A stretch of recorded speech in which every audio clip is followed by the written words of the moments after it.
It's 4 o'clock on a Monday, and you know what that means, don't you? It's time for another exciting episode of TAXITV Live. Yahoo! Ooh, my microphone is hot. This week with special guest star, Mr. Tony Van Veen.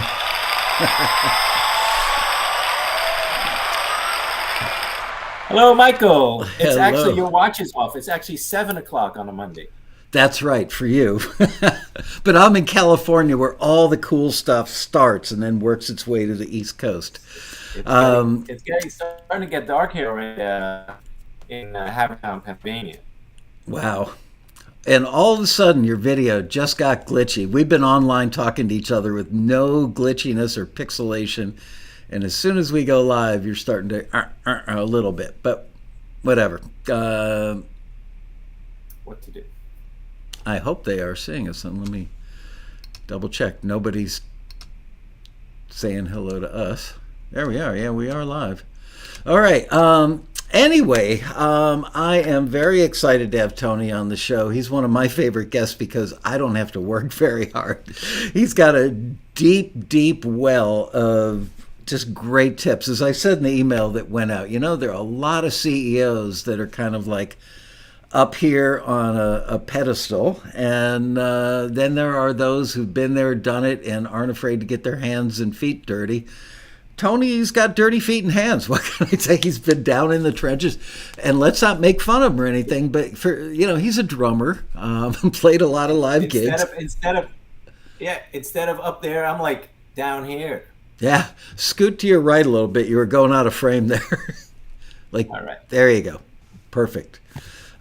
Anyway, so Tony he's one of the best musician success and industry tip givers that I've ever met. He's also one of only two people I've ever let moderate a panel, or asked to moderate, but asked him to moderate a panel at the Road Rally. So I trust him a lot. Not only are we old dear friends, but our brains get attracted to the same kind of information, and I know that if I turn him loose on stage at the rally, that he's going to make sure the audience walks out of the room having learned something. So thank you for that.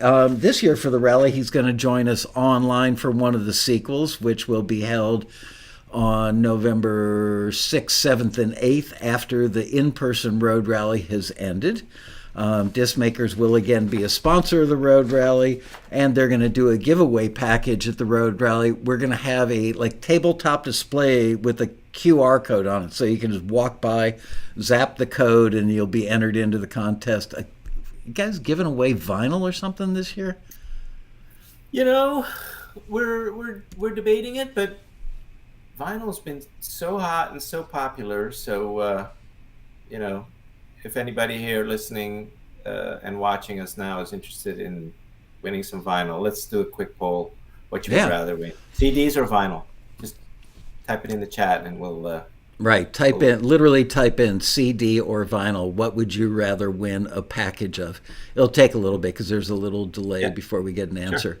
Sure. I remember you telling me that vinyl has just gone crazy lately, and it makes sense. But my question to Tony was, why? Not that many people still have turntables, but they collect the vinyl and they love the album cover. They love the physical nature of it and the fact that they're look at this. Everybody's saying vinyl.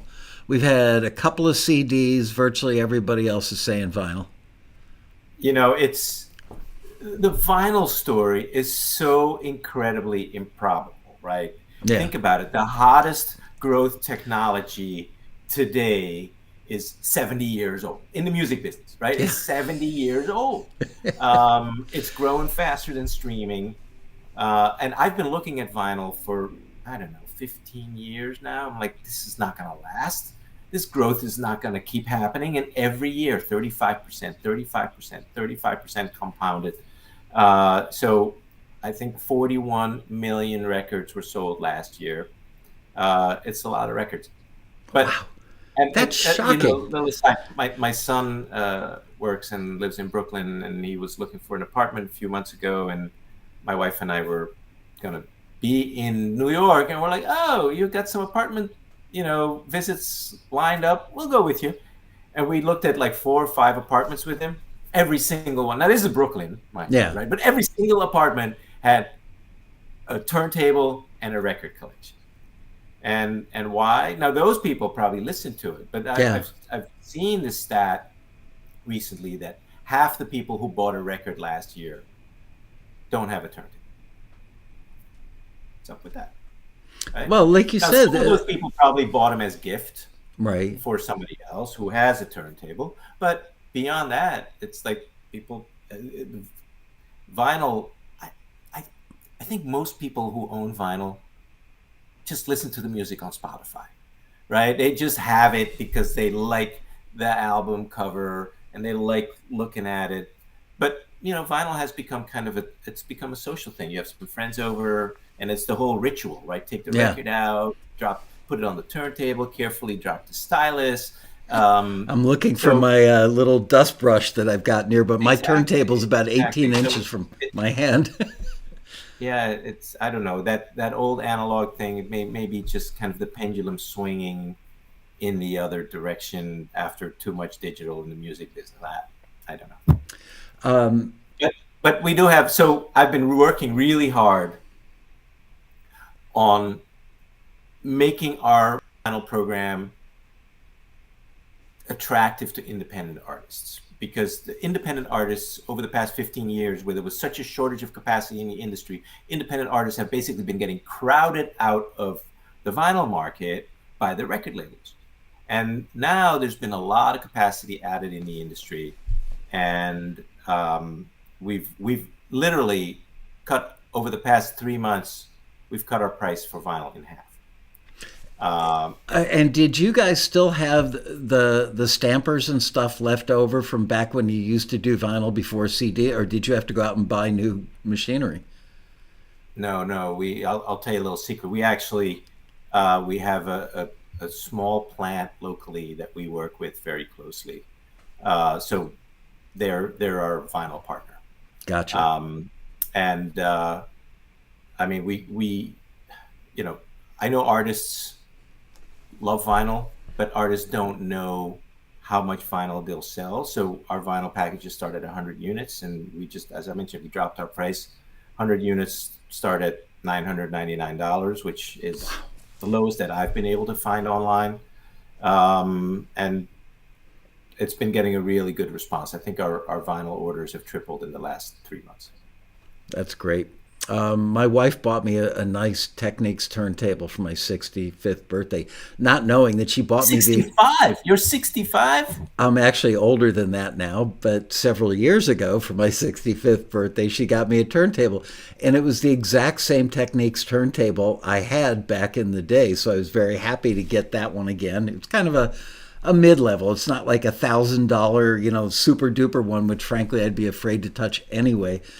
And coincidentally, many years ago when I got divorced, like 35, 40 years ago, my vinyl collection ended up living in the basement of my best friend's house in New Hope, Pennsylvania.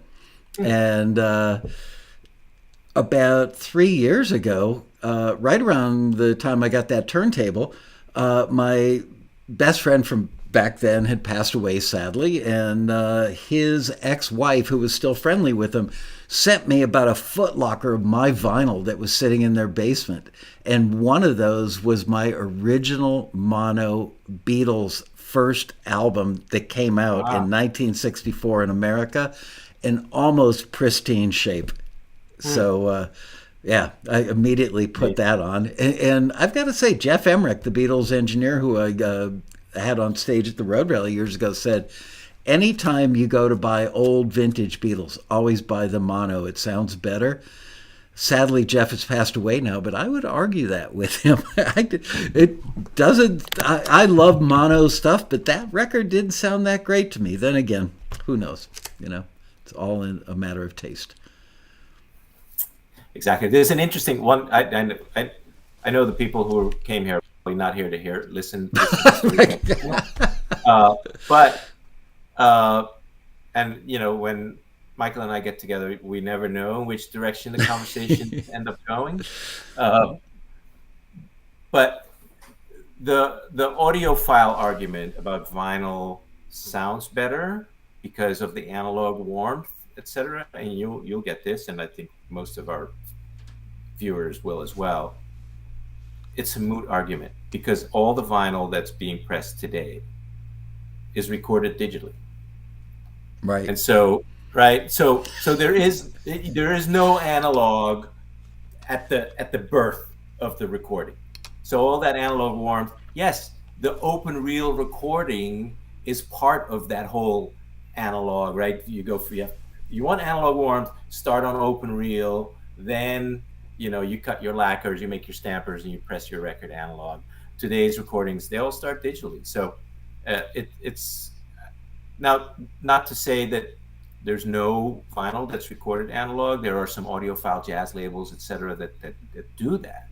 But for independent artists in general, it all starts digitally, and it's I don't know what to call it. Is it a novelty? It's a You're paying to get clicks and pops, basically, because you're right. I don't know if the vinyl adds any warmth to a thing that starts out digital.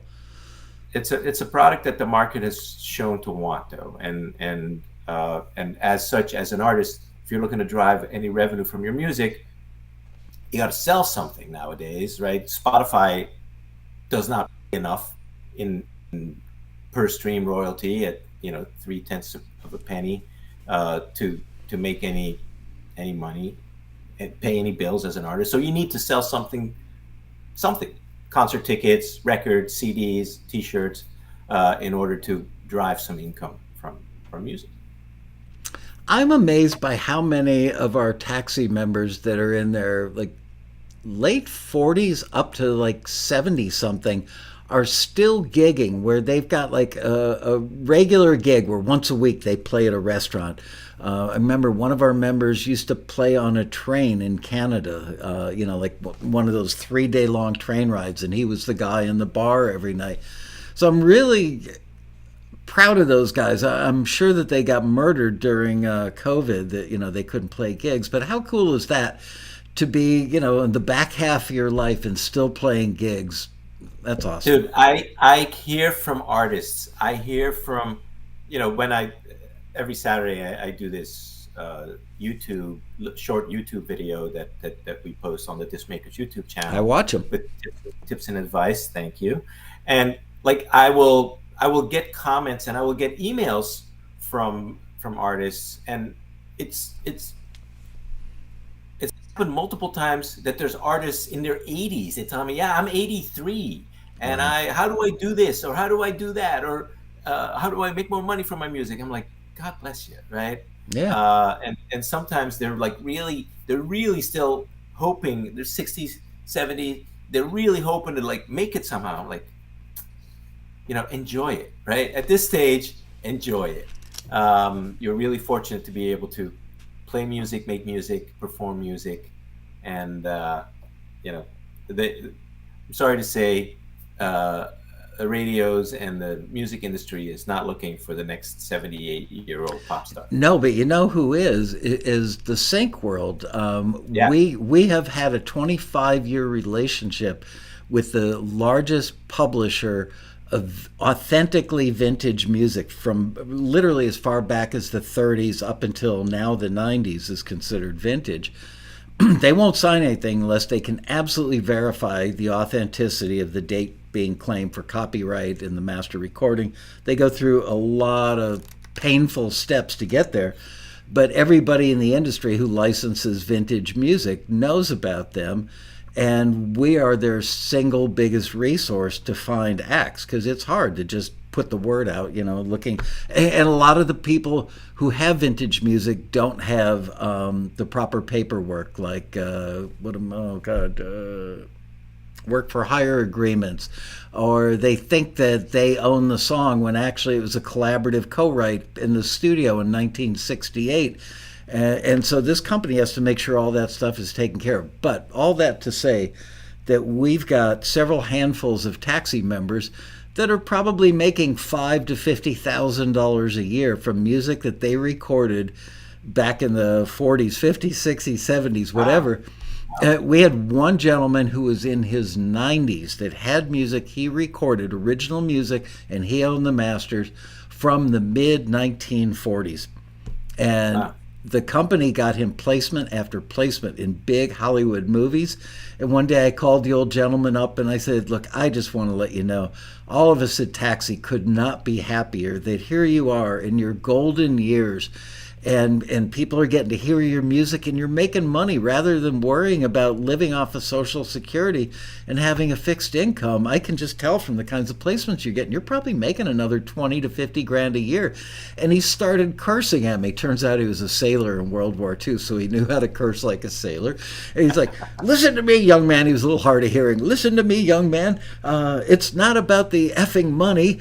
It's about the fact that my entire life I've wanted nothing more than for millions of people to hear my music, and now they are, because of what you and that publisher have done. I literally was wiping tears from my eyes, had to get up, shut the door to my office. Sadly, he died about 3 years ago, but his family actually called us and called the publisher just to say, you made the last part of his life worth living. And so, yeah, for those of you who are older and have stuff that you recorded, even if it was done like on a Fostex 8-track cassette machine, anything is possible. I can't guarantee that, it depends if you were good with your Fostex, but they're not looking for master quality. They're not even looking for broadcast quality by today's standard. They're looking for broadcast quality for back then. It's all about the authenticity. It's about the sonic vibe, not so much that they even need hit songs. Yeah, and of course, I mean, as far as kind of an age cap or ceiling, there's no age ceiling in songwriting, right? Right. If you're a great songwriter, doesn't matter how old you are. Some 22-year-old could sing your song, record and sing your song. Yeah. Older people tend to write stuff that sounds dated melodically and stuff. But yet, a lot of times we hear stuff and go, okay, it sounds a little dated, but the structure is right. The words are great. The melody's great. It just sounds like it would have been a great melody in 1987. So that's something that we try and do at the Road Rally, our convention, November 2nd through the 5th this year, is try and Robin Frederick's doing a thing on modernizing your music, because there's a lot of really good music that's very close, but just sounds like a decade or two ago. And it's not that hard to bring it into the modern age. But anyway, we could go on and on. I know that you have like a gazillion tips. And like I said, these tips aren't coming because Tony read them in a book somewhere. These are tips that Tony has learned from his experience dealing with musicians his entire adult life. So lay one on us. So, and I was an artist, right? In and after college, I was an artist. Then I had my own indie record label.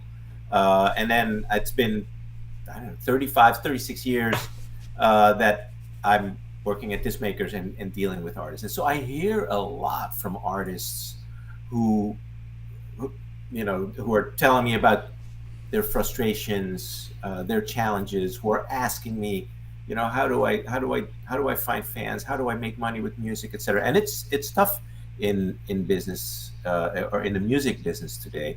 And now many of my tips and my experiences revolve around artists who are, where live performing is a component of what they do. And so some of my comments kind of revolve around that. But I think there's plenty there, even if you're a songwriter who doesn't perform, that there's some positive take to it. So my first tip is treat this like a job, right? If you are serious, if you want artist success, if you're serious about quote unquote making it in the music business, whatever that is, you have to spend hours on it. You've probably heard of Malcolm Gladwell's 10,000 hours to achieve a certain level of proficiency. That's just your instrument, right? Right. That's not getting to, to building a career that's driving income for you. And at the start, you have a day job, and that takes at least 40 hours. and you're going to have to treat this like another job. You're going to have to spend some real necessary hours on it. And if you treat, so my take on it is, if you treat your music like a hobby, it will always be one. Remember where that came from? That was my dad's famous quote. If you treat it like a hobby, it'll pay you like one. I've been repeating that. Is one that my dad and I didn't necessarily have a warm and cozy relationship, but he did give me a lot of great business advice, and that was one of them. Treat it like a hobby. I'm not sure I heard that one. I think I came up with it myself, but or maybe we have the same dad. I'm the only one who's ever said that. And, you know, people treat music. Put it this way: everybody knows that if you want to play on the PGA Tour, I love to golf. I don't play much lately. When Ralph Murphy was alive, I'd play a few days a year with him, and that was about it. But I had no illusions of joining the PGA Tour. You have to go out there and be Tiger Woods and hit balls for 8 hours on the range and squeeze in at least one round every day and do that for years and years and years. But musicians think that just, you know, playing tabs on their guitar in the bedroom for years qualifies them to be a successful artist. But it's the whole thing you have to pursue, not just the fingers. So, you know, I was at the CD Baby Music Conference years ago, and I was doing some kind of presentation, and there was I don't know. There was a guy doing a presentation, and he was talking about, you know, how long do you want to do this? Because everybody there, just like probably people here, are like, you know, how do I make it? How do I make it? What do I got to do to make it? How fast do I make it? Right? It's moving too slow. And this guy said, raise your hand if you want to do music for the rest of your life. And, you know, 85% of the hands in the audience went up. And he's like, then why are you in such a damn hurry? Right? and that's actually my second point, that if you want music success, you have to prepare to play the long game. This is not, you know, shows like American Idol have done a big disservice because artists think, I'm going to get on the show and then bam, I'm at the top. And I think the same thing, TikTok and social virality is kind of the same way, where people see artists going viral on TikTok, except what they don't, and they're like, oh, it's happening all the time. Okay. How many artists go viral on TikTok a year? 20, 50, 100? Do you know how many artists there are trying to make it? Right? That 20 or 100, you know, that's probably 1/100% of the artists who want to make it, if not less. And it's probably, I don't know, you know, a tiny fraction of a percent of the artists who are actually making a living doing music. And, you know, music success for most of us, for most artists, takes years. You gradually build, right? You learn, you practice, you release music, and you gradually build on whatever you've done before. And it just takes time. And, you know, you have to have a shot at success, you need to generate income to live, right? If you want to play this long game, you do need to have some source of income. You can't just be homeless and do music full time. You have to record, you have to rehearse, you have to tour maybe, and keep your career, progressing on an upward trajectory. And so until that time that you can actually make a living from your money, you need some kind of day job to go along with your musical activities and to help you, support yourself financially. Yeah. So go ahead. And related, and I guess this is another tip, and this is a thing that many artists don't like to hear, but you need to invest money before you get to make money. And as an artist, and look, just in my business alone, right? When I started in this business at Disc Makers in 1987, right? The cost of entry into the music business, if I'm an independent artist, which I was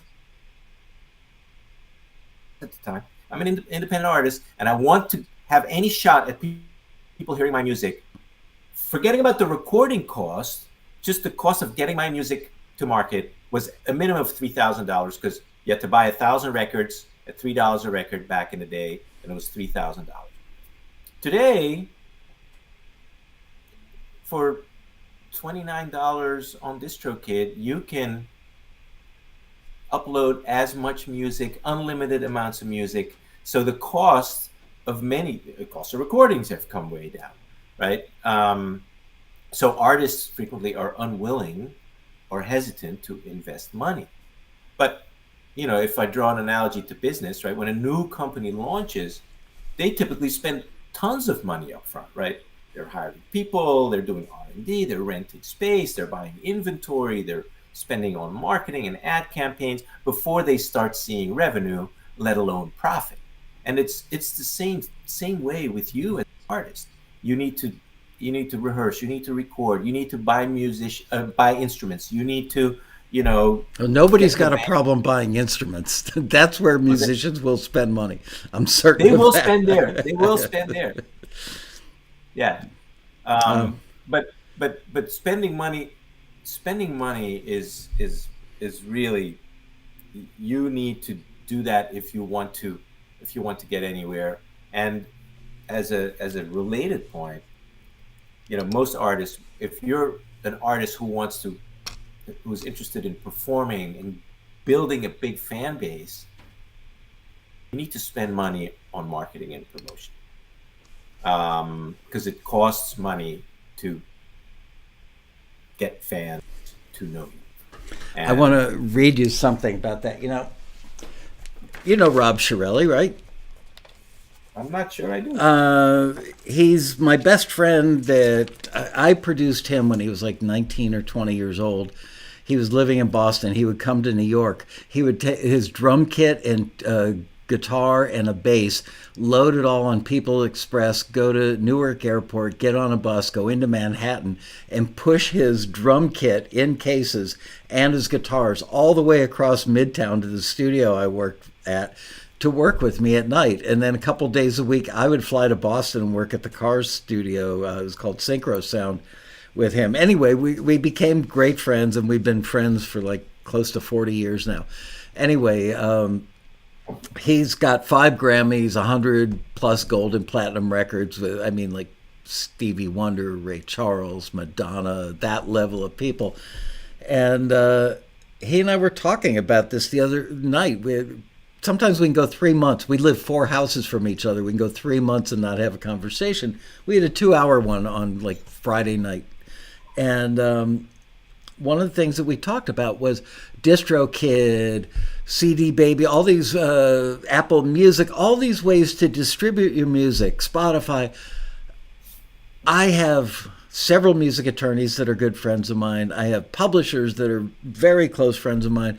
All these very smart people, and nobody has ever been able to explain all the different ways that you collect money as a musician now by putting your music out online. I've read books about it. I've had people draw me like flowcharts of it. I can't grasp it, and I'm reasonably intelligent. You know, I mean, I've got a college education. I'm not a dum-dum, but it's just really hard to understand. So Shirelli went through the same thing, and he's definitely smarter than I am. And I'm looking now so I can read you what they're doing. Oh, on Saturday, November 4th at the rally, they're doing a thing called The Truth About Marketing, Promotion, Social Media, and Money.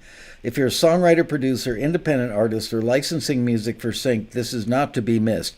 Join Ron Harris, Rob Shirelli, and 2 very special guests, music industry legend Jay King and Street Lamp Records executive Aaron Overton, for what promises to be a very comprehensive class on marketing, Spotify, digital distribution, curated playlist, streaming, and all the tools at your disposal. They'll also be... Is that a 2-day session? Because there's a lot to discuss there and all those topics. I know, and it's an hour. He actually asked me to trade it out with another thing that he was doing. I said, "This is only give you an hour." But hold on, there's more. They'll also be discussing money collection, royalties, MLC, sound exchange, PROs, neighboring rights, content ID, HFA, rights flow, and more. Like, I don't even know what all those, like, if you recorded the song on a Tuesday and your aunt's name was Betty, but she's dead now, but she played ukulele, then you collect a quarter of a cent from this place. Now, if your Uncle Bob was also in the band, but he didn't sing or play ukulele, then you get a tenth of a cent and you collect that from over. It's just like mind blowing. Well, there are indeed a ton of ways in this digital music space that you can make money, but they're all micropayments, right? They're all fractions of sound recording, publishing, neighboring rights, performance rights, sync and micro sync, and on and on. I mean, there's money that comes in, but it's not simple. There's not, some distributors like CD Baby have tried to, build one dashboard where most of the royalty streams can come in: YouTube, publishing, sound recording, sync. I think they have something that they're doing now with public performance or with neighboring rights, with sound exchange, but it's complicated. It's a lot of work, and the dollars are tiny, right? The dollars are tiny. When one reason why I still have a large and successful business is because you as an artist can sell one CD for $10 at a concert and make $9 on it. Cost you $1 or $2. Let's say it costs you $2. You make, with one fan, you make $8 in profit. Right. To make that $8 in streaming profits from sound recordings, you need 2,300 streams or something like that. That's a lot of streams. Yeah, that's a lot of streams. So it's really hard. Look, the music business was always hard, right? Back in the day when I was playing, I could spend $3,000 and get records pressed, but no distributor would take it because I was playing in a regional punk band, and so we would hit the road. There would be some local record stores that would carry our stuff, but we would hit the road and sell them out of our van, right? And distribution was hard back then because the distributors, and it's the same way basically today with physical distribution, they don't really want to carry your stuff if it's not proven that there's demand for it, that it's going to move, right? They're not in the business of warehousing your product, they're in the business of moving your product. And so that was hard back then, getting the distribution. Today, getting distribution is easy, but getting noticed is hard because there's, I don't know, depending on which article you believe, there's somewhere between 30 and 60,000 songs released every day. Every day. Yeah. So, but let's move on. Let's move on a little bit here with what we're talking about. Yeah, give me another tip. So one tip, I don't know that I'd call it a tip. I think this is more about understanding, right? To build a fan base, like you have to have kind of a funnel, or you have to think about it as a funnel, right? Not every fan is created the same, and you will recognize this funnel, right? I mean, when you start out as an artist, people don't know you, and so there are 4 stages to this funnel. The first stage is awareness, right? If you top of the fandom funnel, your very first goal is to make people who don't know you aware of your music and make them aware by extension of you, that you exist as an artist, right? I mean, there's 8 billion people in the world. The vast majority of them don't know you. So in order to create a fan base, in order to gain a fan, you must first create awareness. So How do you do that, right? How do you get people who don't know you to know you? I mean, there's plenty of ways, right? But I've always felt one of the best ways is by performing. If you're an up and coming artist, right, and you can get a gig as an opening act on a bill with a bigger artist, then you're exposed to that artist's fan base, and bam, awareness created. But you could pick up a guitar and start busking on a street corner. That creates awareness, right? You can release music digitally and hope that you get your track on a Spotify, on a large curated Spotify playlist. Not that that's very likely to happen, but it could happen. It's happened. Right? You can put an album out that's so great that reviewers will write about it.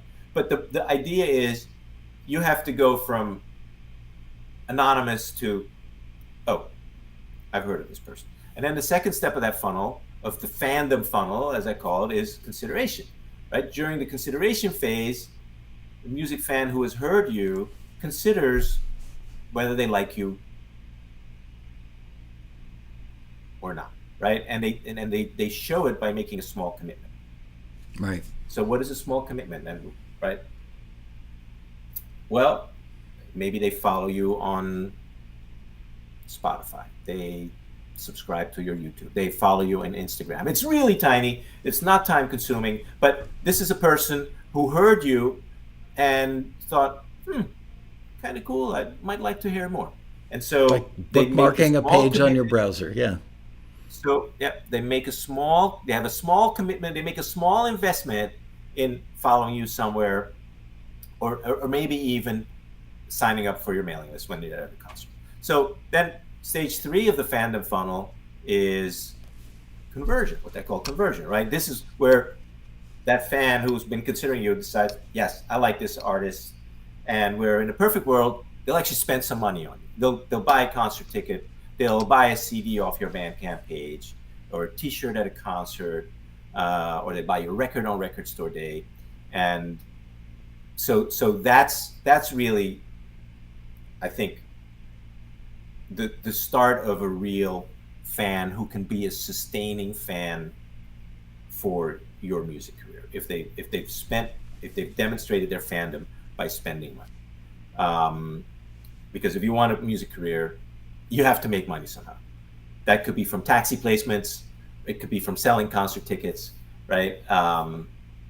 And so that's stage 3. And then stage 4 of the fandom funnel is retention. You may have heard the saying, right? The person who's most likely to buy something from you, whether you're a store or a car dealer, the person who's most likely to buy something from you is somebody who's bought from you before. And that is really super true with music, right? If you're a fan of an artist and that artist has new music, they have new merch, they're in town again on the tour, you will spend on them again. And the most likely person who's going to spend money on you as an artist is somebody who's already been converted to a fan. They've already spent money.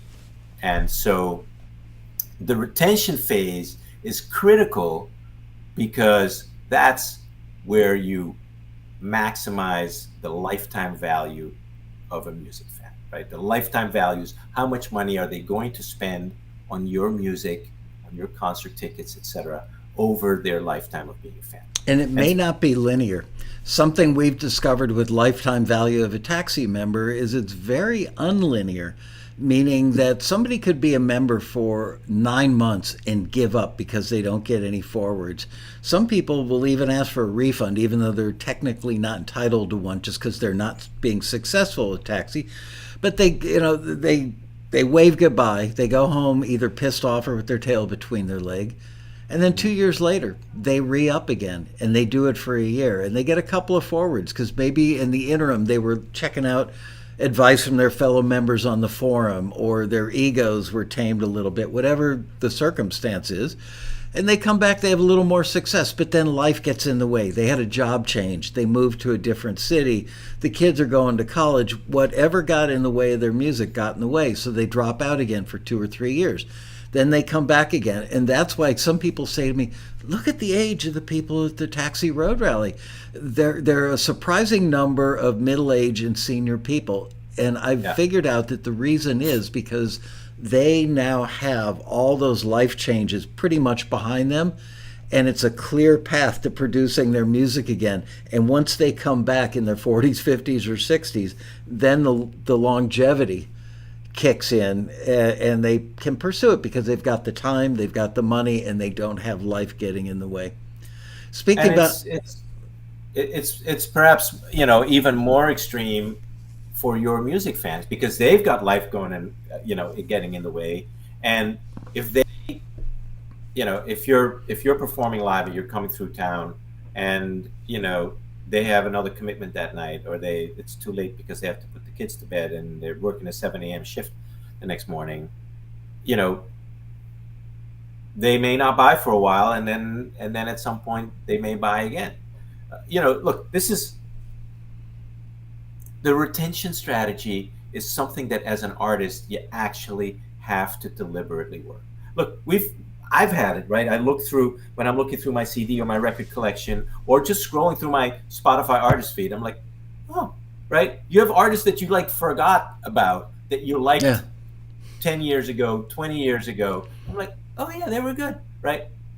As an artist, as a songwriter, certainly, but more as an artist, you don't want that to happen to your fans, right? You need to retain mind share with your fans. And so how do you do that, right? Well, I found there's a number of ways. The top 4 are email them, right? I know, Michael, you're a big fan of email. I'm a big fan of email. It's proven email is the best medium to drive revenue when you have product to sell. Kick social media's butt. And email is not just about revenue, right? Right. Email, when you write an email, you want it to be interesting. You want it to be entertaining. When I write emails for disc makers, I hope to, and when we do our newsletter, it's about, I hope that we add some value, that there's something of value in there that when you read it. And so you, as an artist, as a songwriter, if you email your list, it shouldn't be buy my record, buy my t-shirt, buy my this, buy my that. There should be something interesting, little tidbits. But what are you doing, right? Do you have new music? Where are you touring? What happened during rehearsal? Whatever. So email is one. Number 2, you have to release music nowadays multiple times a year, right? The way these algorithmic feeds and recommendation and playlists work on all the streaming platforms. If somebody has followed you on Spotify and you have new music, it will show up in their release radar playlist. And that's, believe it or not, releasing music today is a way to remind people that you're out there and you're still creating and putting out music. Number 3, I think performing, right? If you're out there playing, it's hard for people to forget about you. And number 4 is you do have to have a regular social media presence. But I have that as number 4 out of 4 because social algorithms today, 4 out of 5 of people who follow you on social never see one of your organic posts. Never. Right. So you have to be out there, but by itself, it's not enough to retain fan mindship. But, email, being active on socials, releasing new music multiple times a year, and performing. I think those all taken together will prevent people from falling out of your fandom funnel, right? I want to talk about what you just mentioned about. I lost it. Keeping in touch with them on a regular basis. No matter what the medium is. If I were an artist today, nobody wants to sell an email, buy my this or that, 5 times a week. But they got to know you because of your music. So I would write sketches of songs and put 2 of those out a week and ask my people that are either on my socials or my email list is this one worth finishing? And finishing is the operative word. I've noticed a pattern with not just musicians, but all creative types.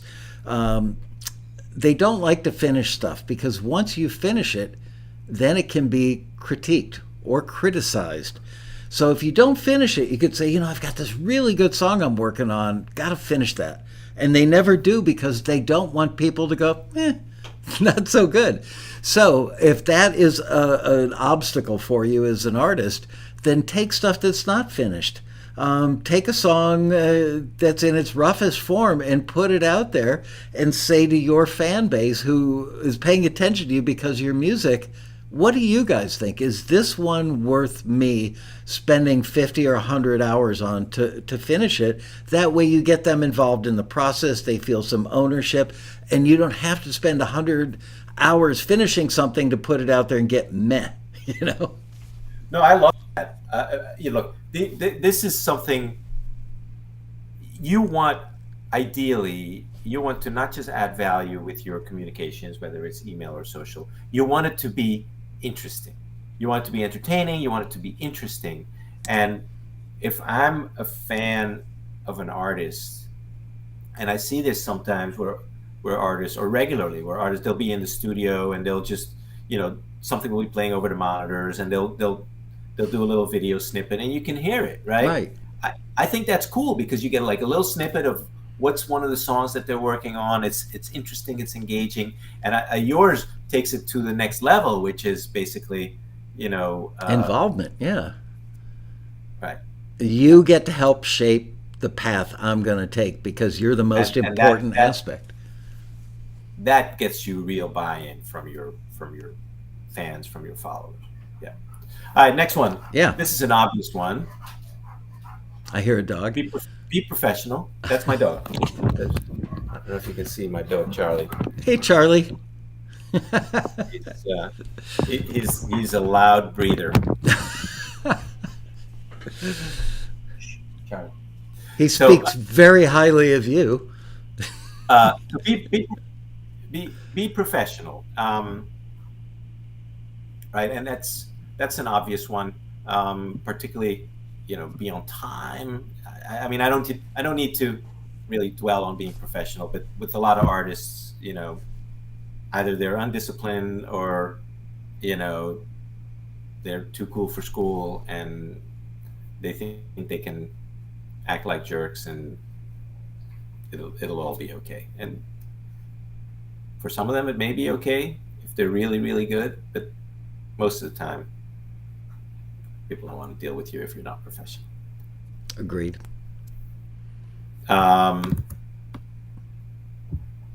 Speaking of being jerks, don't take the assholes personally. There's going to be jerks that you deal with. You're going to get ignored. People are going to be rude to you. It's part of life. Jerks are not, the sole domain of the music industry. There's jerks everywhere, right? And don't take it personally. You may not like them, but if you need them now, or you may need them later, you got to figure out, if it's a booking agent, a promoter, what have you, you got to figure out how to work with them, right? Yeah. Figure out best way you can, what makes them tick, or what do they need, and then as best as possible, try to give that to them, right? Offer value. Not everybody in life is going to be nice, and it doesn't mean that you can't do business together. This is a business ultimately, and I've dealt in business with plenty of people who I wouldn't want to hang out with, but we've been able to do business just personal.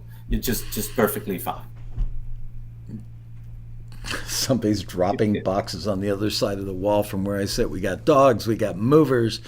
Yeah, you know what? I take that stuff too personally because I'm so invested in the company. And if I have a personality trait that I wish that I could jettison, it would be to have thicker skin when it comes to jerks. And everybody around me says, don't worry about it, Michael. But I look at it as I was once on LinkedIn in a live chat thing on LinkedIn where somebody was bashing Taxi and they were just telling outright lies. It wasn't their opinion, like, well, it didn't work for me because they look for types of music that I don't make, so it wasn't fruitful. They were flat out lying. Taxi tells you they don't take a percentage and they do, and just one lie after another. So I sat there until like 1:30, 2 o'clock in the morning answering every one of these. And my wife came downstairs, walked in the kitchen, just shook her head and just went and walked back out of the room. Meanwhile, a really big publisher from the production music library world happened to be in the peanut gallery watching this thing and sent me a message, a PM on LinkedIn saying, I sat there for hours fascinated by how you defend your company. Anybody who cares that much about their company that they'll stay up that late defending it, I want to do business with. So I got a client out of it that's been a client ever since. So on one hand, my wife is probably right. On the other hand, there's a benefit in taking that extra measure. But you're right. There are always a-holes. In every aspect of your world, they're going to be a-holes.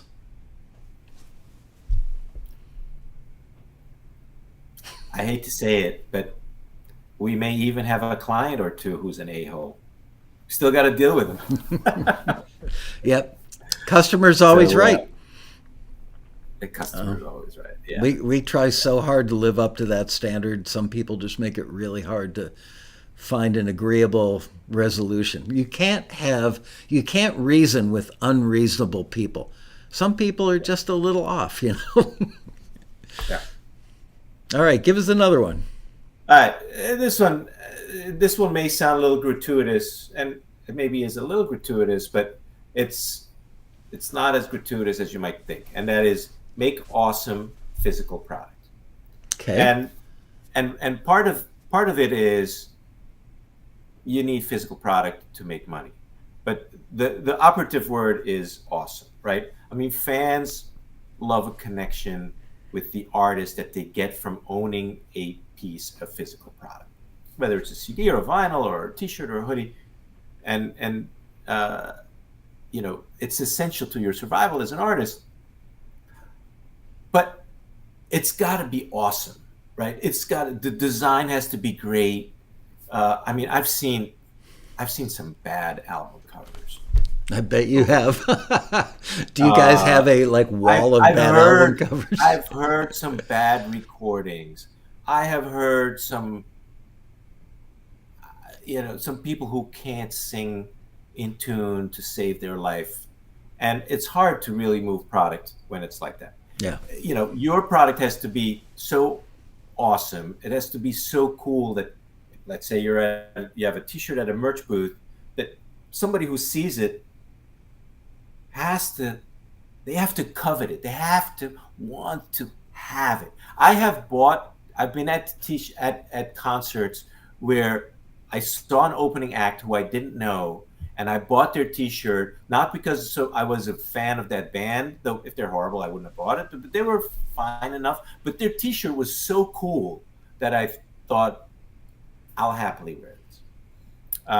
So you have to, you know, a lot of this is, if you want to have a career in music, you have to have things and offer value to your fan base, right? One of the things that I think is a huge missed opportunity is live performances, right? So many artists think that preparing for a concert just means I know how to play all the songs perfectly. But I don't want to, when I go to a concert, when I invest 20 or 50 or nowadays $100 or $300 on StubHub in a concert ticket, I don't want to just see you play the music that I know how it sounds. I want to see a show, right? Mm-hmm. Your live performances need to be rehearsed, not just the music, but the whole stage appearance, the stage banter, your interaction with your bandmates, how you play to the audience. There's this guy, Tom Jackson, you know Tom Jackson. Michael? No. He's a live performance coach, and he's coached the big artists. And I've seen some of the work that this guy does with artists. You know, guitarists, the guitar walks forward to the front of the stage, you know, for his guitar solo, and the other members recede back, and then, you know, the singer comes over, and it looks spontaneous, and it's all rehearsed, right? But it's all part of the visuals that, you know, your concerts are not just for the ear, right? Your goal at a concert, if you're an opening act, should be to blow the headliners away. And when you are the headliner, you know, your goal should be to blow the audience's mind. So I think it's a huge missed opportunity, and particularly if you're an up and coming artist, that, you know, a really well rehearsed stage presence is a big deal. Were you at the Road Rally about probably 8 or 9 years ago? I think it was Stephen Memel was doing a thing on toning up your stage performance. And he asked me, he said, get me somebody who is talented on a musical level, but pretty boring on a performance level. And there was an act, taxi band that we were falling in love with. Everybody in staff loved him, named Mike and Ruthie, doing kind of Americana folky pop. And really talented. Their songs were great. Their performance, as far as their vocals and their playing and their production, everything was spot on. And I watched a video of them on YouTube, and I went, you know, they're just standing in front of that microphone. They might as well be shoegazing. I mean, it was not anywhere on the level their music was. So I invited them. I told them why they were being picked, and they were cool with it. He got them up on stage. He said, okay, what I want you to do is dance around like this, embarrass yourself, doing strange movements in front of 1,000 people in this ballroom you would never do in a million years. And they did it for like 3 minutes, and it looked really goofy. I was very embarrassed for them. And then he said, all right, now let's work on your performance for your music. And within 5 minutes, he literally changed their entire thing in 5 minutes, just because they had never thought about it. It was all doable. And the exercise of being goofy on stage was just to get them out of their own heads a little bit, and that everything he was going to teach them after that was far less embarrassing. It came out so good. That was on a Saturday at the Road Rally. On Monday, after the Road Rally, we'd all worked until, you know, like 10 o'clock Sunday night. We were exhausted. The whole staff and I went out to see them at a live show. They happened to be playing in LA, and they blew the doors off the place. So I completely concur with you that what a difference. Yeah. I've seen Tom Jackson do a similar thing live on stage, and it's amazing. He will, like, actually in real time with a band, like, rearrange some of the songs. Wow. To like bring out like the tension or and look, we, you know, again, right, when I go to a concert and I see an artist I know and they've created a medley or they've changed some things around, that's just part of the experience, right? I don't need to hear every song the same way that I can hear it in the car when I'm listening on Spotify. So yes, live rehearsing and working on your live stage visuals. Yeah. So here's another one. Okay. If you're in a band, here's one, and I know not everybody's in a band, but this is a biggie that many artists are afraid to deal with. Toxic bandmates. Don't tolerate toxic bandmates or other toxic teammates. We've dealt with it. I'm sure, Michael, you've dealt with it. I've dealt with it at work. We tend to tolerate talented but toxic teammates, and it always ends up going badly. You know, you're, as an artist, climbing this career ladder takes all the energy you got, and you don't need anybody draining that energy with their negativity. Certainly not somebody in the band. Yeah.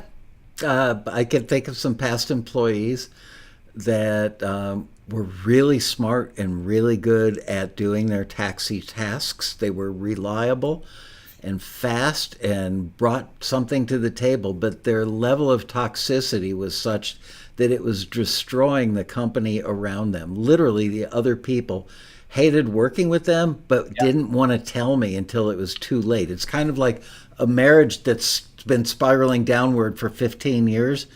And any marriage counselor or psychologist will tell you, most people, by the time they get to marriage counseling, it's too late to save the marriage.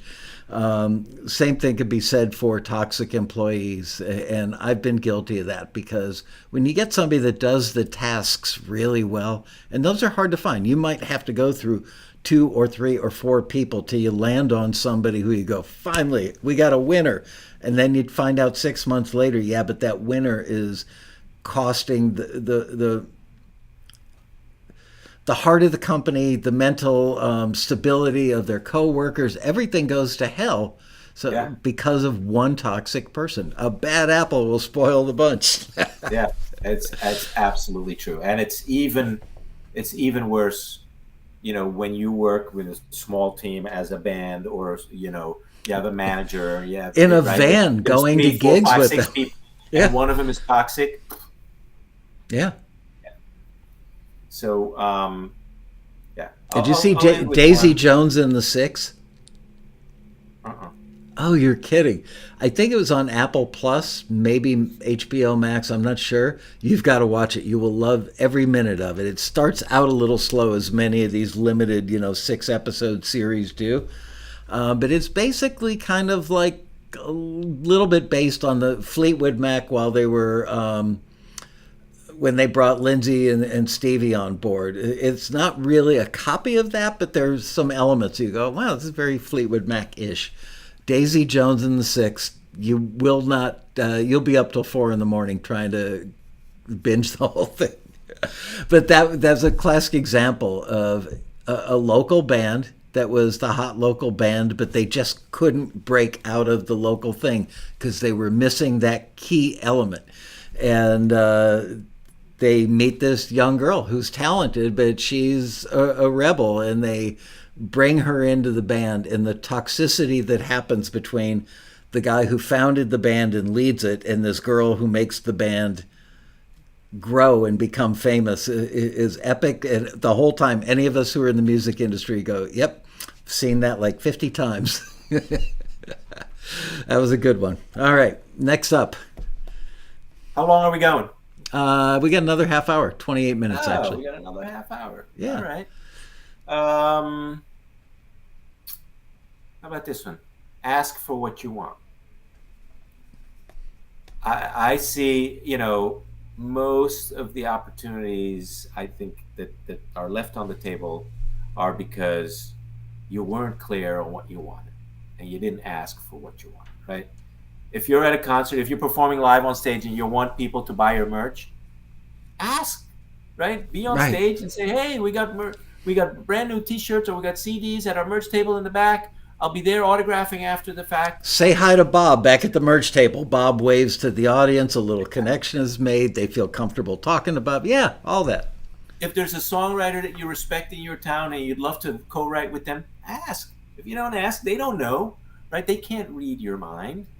If you need something from your bandmates or from a producer or from a booking agent, ask. Yes, be polite, of course, always, but always ask. So that's one. I learned that lesson. You know what?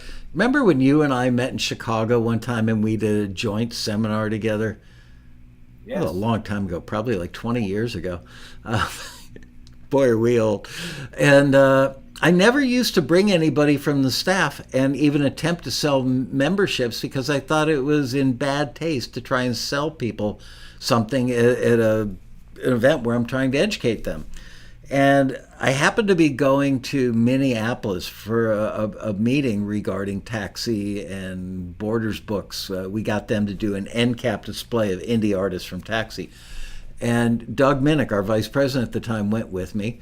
And I said, as long as we're going, let's do a taxi seminar. It was the only time I ever had a second person in the room. And I had him stand at the back of the table with join forms for taxi. And I said, by the way, if you want to join, I'll give you a discount tonight. Go see Doug in the back of the room when we wrap this thing up. And then maybe we'll go have a beer at the bar later on. We sold $3,000 worth of memberships in about 15 minutes. And I thought to myself, wow, his plane ticket and hotel cost me about $500 or $600. So, but I never did it again because it was just too clunky to have a second person. But I was an idiot for not following your advice. Yeah. It's everything in life is a negotiation, right? I tend to think about asking for what you want.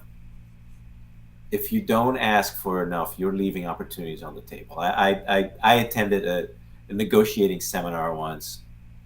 I'm a little off topic here, but this woman was like a negotiating expert. Big contracts, big corporate deals.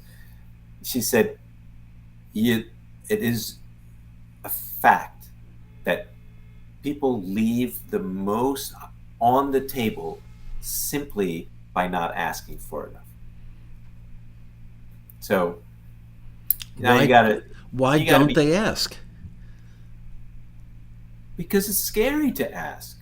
Because you're going to be perceived as a bad person for trying to sell something. Yeah, as pushy or as crazy. That's what they ask for. They're crazy, right?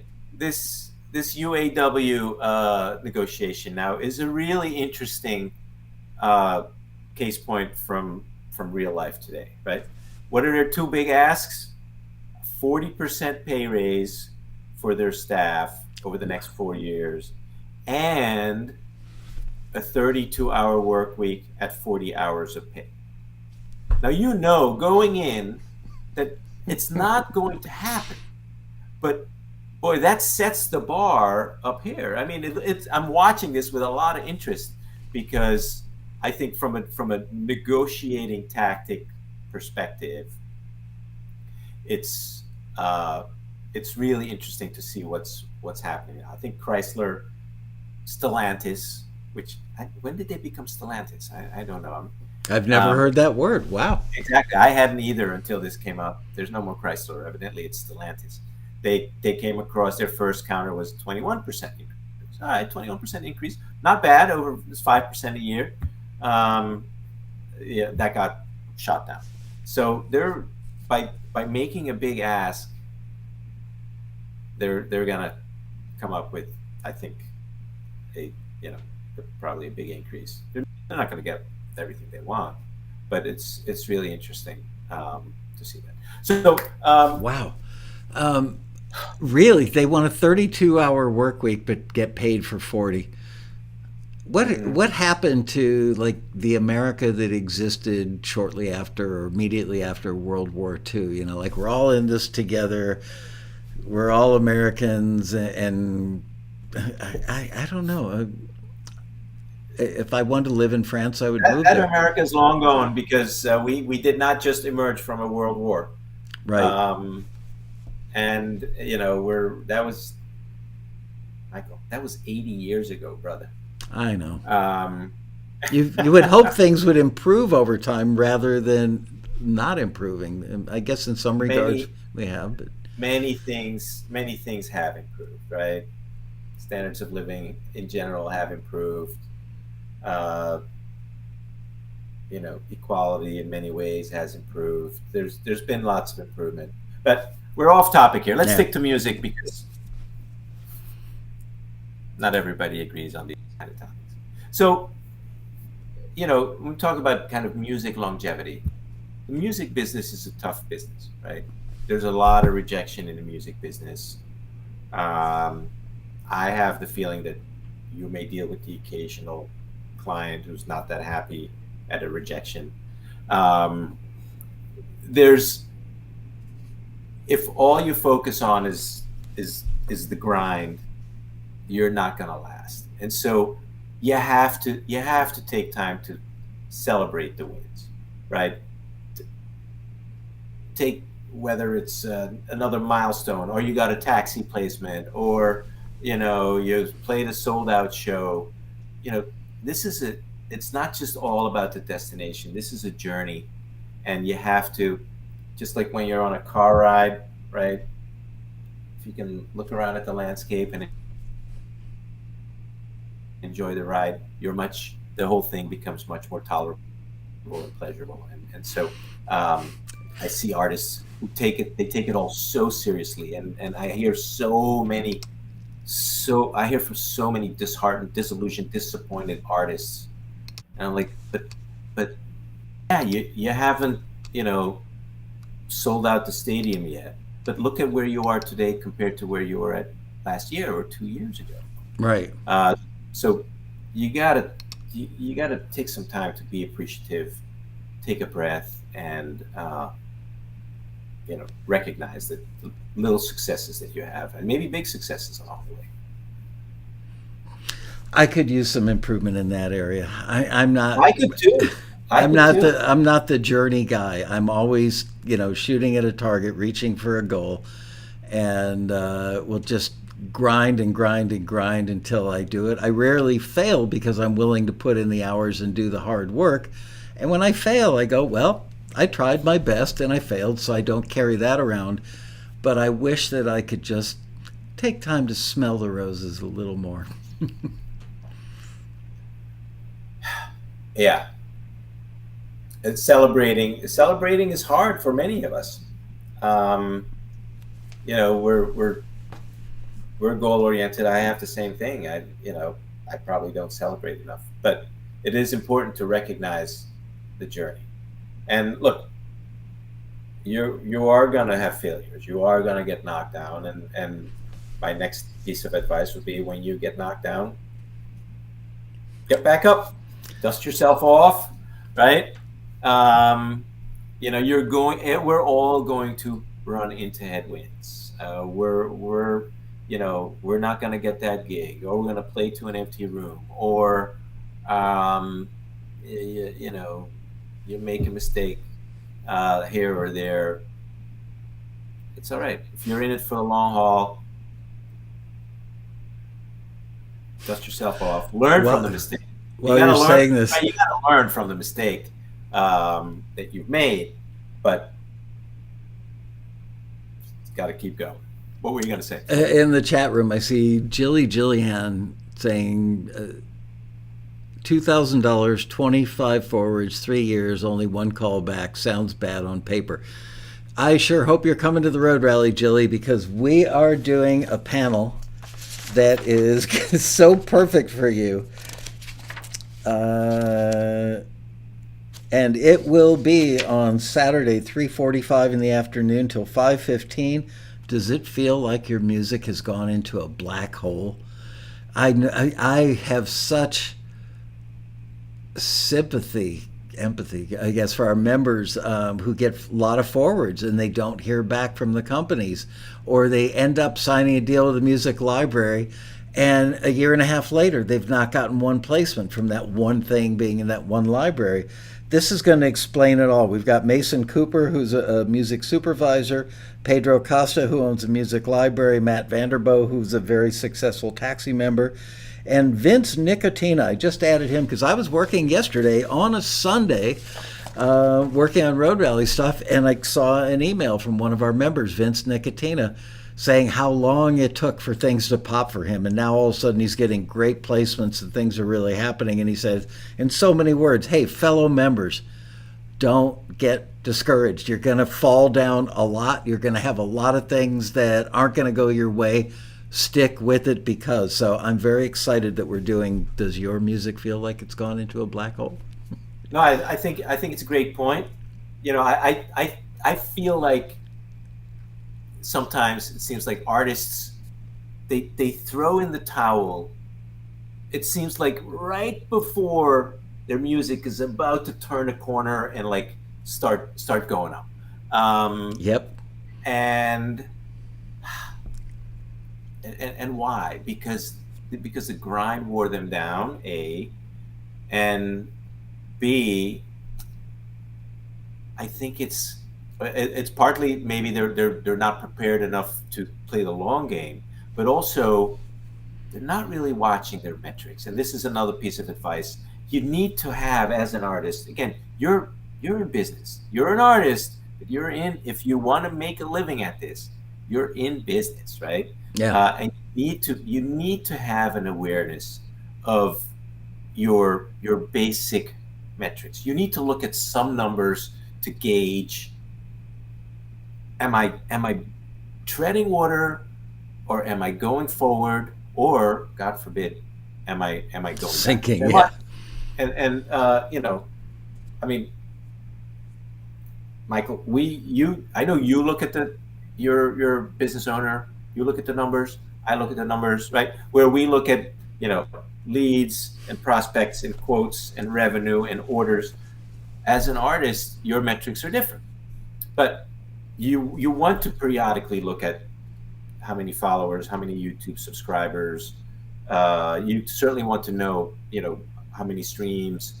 You want to know, and over time, how many concert tickets am I selling, or how many seat venues am I playing? And a lot of, again, it doesn't go from here to here overnight. It's all small incremental steps that just build on what you've done over time.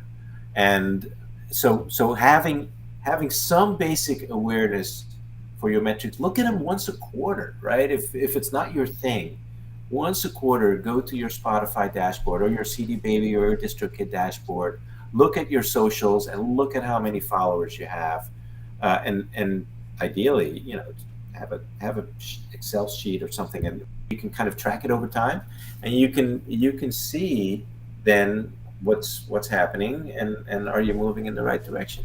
It all goes gradually. It doesn't happen overnight. Incremental improvements. That was the key word, incremental, because we live in a world, instant access to everything because of our cell phones, which are now, as beefy as our laptops.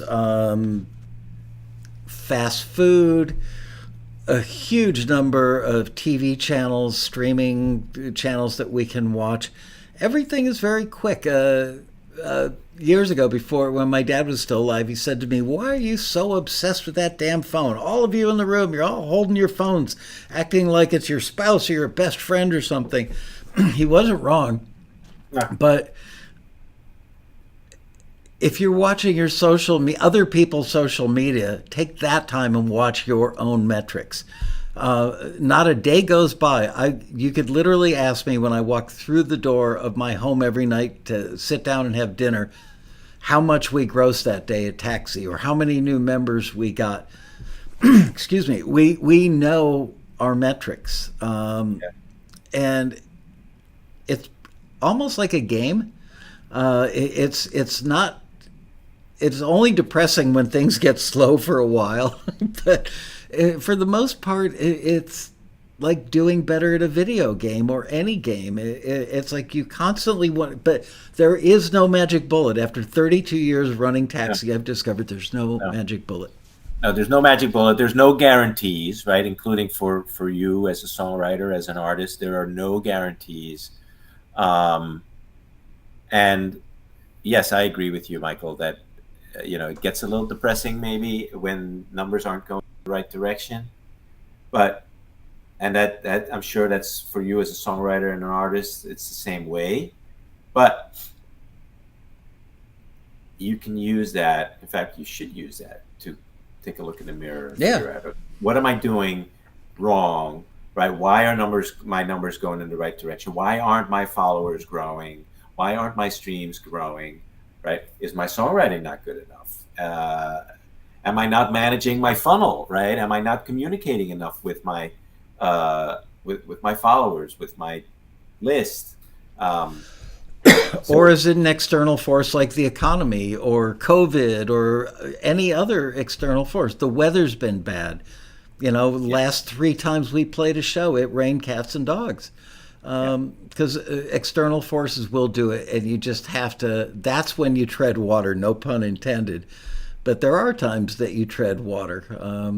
Let's face it. Right now, as a small business owner, many of my friends actually also own small businesses, whether it's a pizza shop or a hair salon or whatever. Or CD manufacturing company. Well, you're a little bigger than we are, but it's depressing to hear everybody saying, yeah, things are down. It's the economy. And because we can't control the economy, it will bounce back. We all know it's cyclical. It's how big is the cycle? Where's that sine wave at? So I don't get too depressed about it because I figure, okay, just take this time to tread water and look at other incremental improvements so that when the economy turns around and gas isn't $6 a gallon, that we've added some incremental new cool thing to Taxi that new customers will enjoy. That's about all you can do. Got another one? We still have 10 more minutes. Yeah, I mean, we can take some questions, but yes, I have another one. Okay. Build a network. Now, networking is kind of a loaded word nowadays, right? Yeah. Go network. What does that mean? Pushing my demo on some industry person I meet in the elevator. That's not what I'm talking about, right? I'm talking about get to know people around you, right? Become friends, make connections with people in the local music industry, in your local scene, with artists, with songwriters. Get to know some of the promoters or DJs, and just build some friendships, some genuine. It's not all about what can you do for me, what can I do for you. Just look at you and me. Yeah. We were introduced by a guy named David easily 20, 25 years ago. It was back probably in the 1995, 96, 97. And frankly, when I first met Tony, I thought he was kind of a hard ass. He was a little reserved, and I perceived him to be kind of a hard ass. And then the first time we had an actual conversation, I went, I really like this guy. He's smart. We're interested in the same things. We became incrementally became better and better friends every year. And now we've been friends for half of our lives. Yeah, and we do business together, right? Yeah. And so look, so much in life and in music and in business and in career is serendipity, is luck sometimes. And you don't know when you talk and build relationships with people around you, other songwriters, people in the music industry that you meet at the Taxi Road rally, and you spend, an hour at the bar, over drinks, chatting, how at some point that person needs a songwriter, or they know somebody who needs this or that, and, introductions can get made. People, so much stuff gets done through introductions and connections. I'm watching it happen in the chat room while you're talking. People are saying, I'm from Australia, and I've made lifelong friends in this chat room. Exactly. So, and then you don't do that just in LA or in Madison, Wisconsin, or wherever, or Australia, right? You do that as you tour around, as you travel around, go to an open mic night, when you're somewhere, and start chatting with other musicians. And then when you're done, right after whatever that event is, drop them a quick text or drop them a little email, say, hey, thanks, or great to meet you. Because then they have your contact info, right? If you drop an email or send them a text. Yeah. And then you don't need to push. But if you've made a connection, right? Like a genuine connection. You've had a conversation, and you've had figured out something that you have in common. Then something may happen in the future, and you may even be able to ask them for something at some point. Somebody asked, I would like to answer this in short. Where'd it go? That's the problem. Brian, because neither you nor I tend to be short in our answers. I can answer this one very quickly, though, because Yeah. Anyway, question: is there any different way to promote my music as an instrumental new age style pianist with original music using Facebook, YouTube, etc., compared to having a band with vocals? Okay, check out a guy named Peter, Peder Helland, Helland. He's from somewhere in Europe, I believe. And he has some videos that are new agey ambient stuff that have like 25 million views, 100 million views. There's one that had 300 million views. He's getting like platinum rock star attention doing wow and doing some solo piano ambient stuff. And so, yeah, you know what? There is no magic bullet, but for your first step, look at his keywords, look at what he's got in his notes under the video. Copy everything he's doing because he's figured out the secret sauce. But I will tell you, there is not a magic bullet or utterly a secret sauce. It's several magic bullets. It's a 6-shooter, baby. There, relatively short. Yeah. No, you're absolutely right. And I do think that social media nowadays and TikTok has to be part of that mix. And I think you never, and I mean, I don't know what your goals are, right? I mean, sync licensing may be an option, but TikTok, you don't know what the algorithm is going to push to the forefront at some point in time. So, and it'll change on a daily basis anyway. And look, it's a lottery ticket, right? Is anything going to happen? Probably not. But man, there's a lot of people buying lottery tickets every day. So, it's worth having your music up there. I'm looking. No more questions have come in. We've still got 4 minutes, folks. If you want to ask another question or two. So, I think one of my pieces of advice to artists is don't sell the local connections and the local scene and the local aspects short. Like everything starts locally, right? Whether you're playing in local clubs or you're writing locally with other writers, those connections,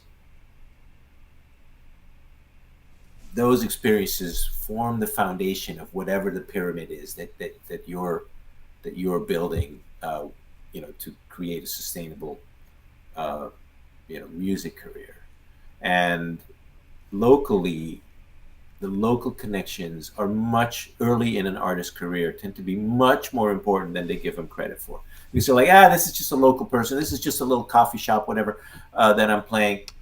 But you're going to be playing, if you're a performing artist, you're going to be playing in local venues around your state, around the region, around the country, and you will have to do that multiple cycles. And the people that you meet locally, they're not going to be stuck, right? You're moving up, they're moving up, right? And so a lot of the connections that you make early on that are local, at some point they move up to different positions, and they could be instrumental in helping you make it.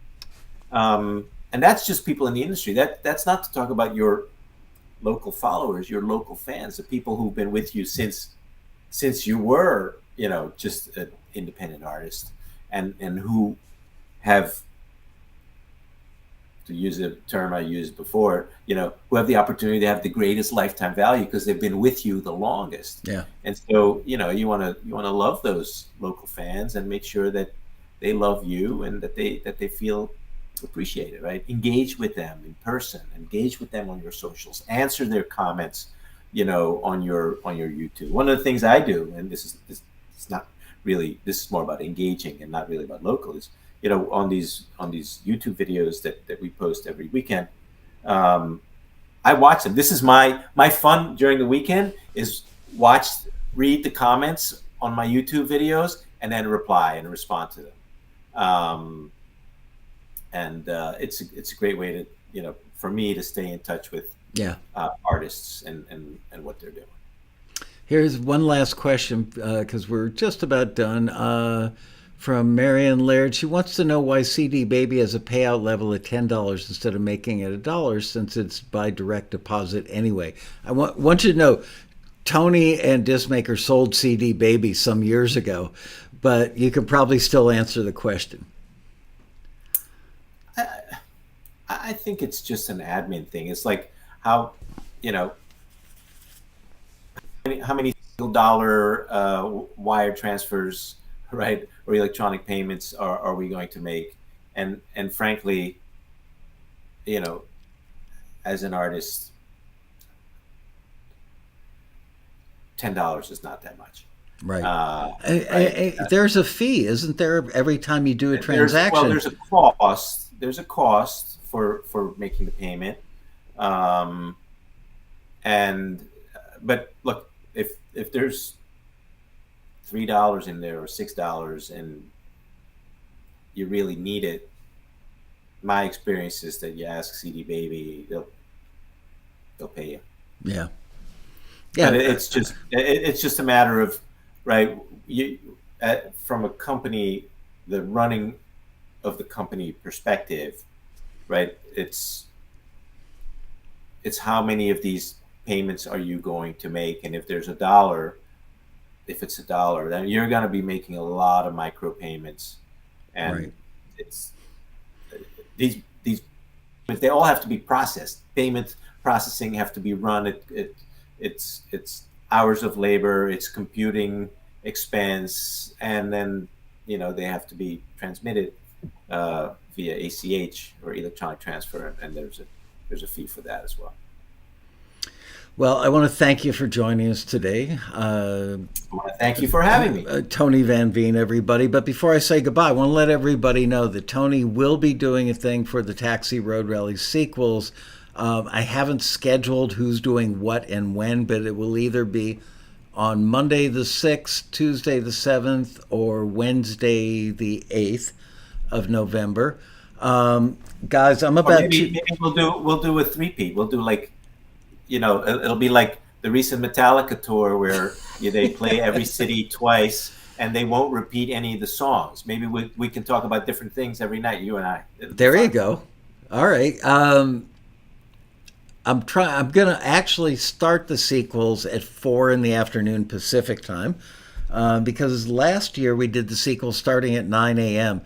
and Ariana and I came back to the office after the rally wrapped up on Sunday night. We were here till 1 o'clock in the morning, and we had a downbeat of live video broadcasting at 9 a.m. the next day.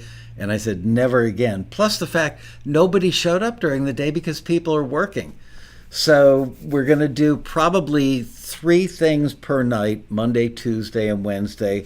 And I want everybody to know that I have now finished 99% of the ballroom schedule. Angel has pretty much wrapped up the classes and the one-to-ones. I would venture to say that the ballroom schedule this year is the coolest one that I've done in recent, if not ever, memory. I'm really proud of it.